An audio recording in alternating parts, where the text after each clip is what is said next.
বাংলাদেশের Dutch challenge শুরু আজ। মিয়ামিকে হারিয়ে লিগস কাপ সিয়াটলের। এক ম্যাচ হাতে রেখেই সিরিজ জিতল বাংলাদেশ। হামজার ব্যাপারে নমনীয় বাফুফে। আসসালামু আলাইকুম, বার্ড নিউজ 24-এ আপনাদের সবাইকে স্বাগত জানাচ্ছি। আমি নাইমা আক্তার কেয়া।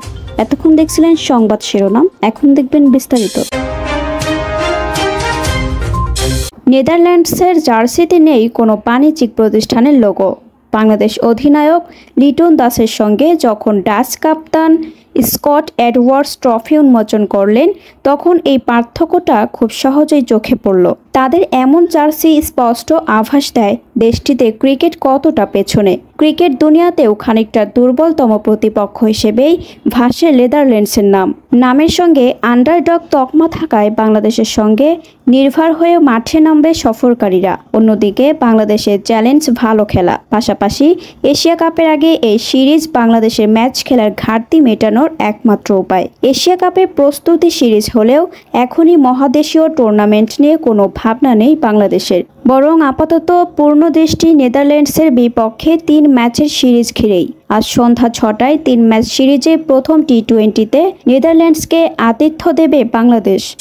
সেমিফাইনালের পারফরমেন্সটা ফাইনালে টেনে আনতে পারলেন না লিওনেল মেসি, লুইস সুয়ারেজরা। তাতে লিগস কাপের ফাইনালেও প্রত্যাশা মাফিক খেলতে পারল না ইন্টার মিয়ামি। হাতছাড়া হলো শিরোপাও। বাংলাদেশ সময় আজ ভোরে অনুষ্ঠিত লিগস কাপের ফাইনালে সিয়াটল সাউন্ডার্সের কাছে 3-0 গোলে হেরে যায় হ্যাভিয়ের মাসচেরানো শিষ্যরা। এই জয়ের মাধ্যমে ইতিহাস করল সাউন্ডার্স। উত্তর আমেরিকায় সম্ভাব্য সব শিরোপা জেতা প্রথম দল হিসেবে ইতিহাসের পাতায় নাম লেখালো তারা।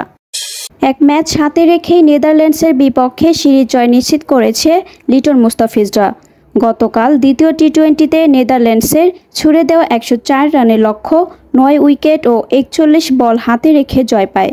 সিলেটের ফ্ল্যাট উইকেটে প্রথম টি-20তে ডাচদের বিপক্ষে বাংলাদেশের লক্ষ্য ছিল 137 রান। দ্বিতীয় ম্যাচে সেই লক্ষ্যটা কমে দাঁড়ায় 104 রানে। স্বাগতিক নেপালের বিপক্ষে 6 ও 9 সেপ্টেম্বর দুটি ফিফা আন্তর্জাতিক প্রীতি ম্যাচ খেলবে বাংলাদেশ। এই দুটি ম্যাচের জন্য বাংলাদেশের প্রাথমিক দলে রাখা হয়েছিল দেওয়ান হামজা চৌধুরীকে। তবে নেপালের বিপক্ষে তার খেলা না খেলা নিয়ে দ্বিধাদ্বন্দ্ব ছিল। অবশেষে বিষয়টি খোলাস হয়েছে।